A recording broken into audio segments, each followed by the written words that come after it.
அட ஆடியா?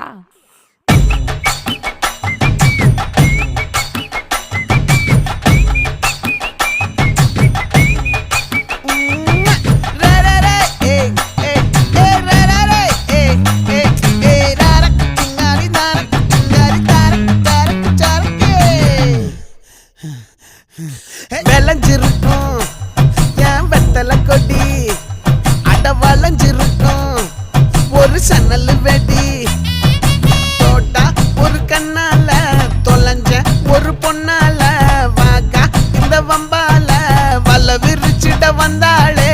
பார்த்து வளைச்ச தேக்கு ஓம் பட்ட உடம்பு சோக்கு, என்ன குத்தும் குறும்பு மூக்கு, கொஞ்சம் ஓய்வை கொடுத்து தாக்கு. என்னடி சித்திரமே இங்க நீ பத்திரமே சொல்லு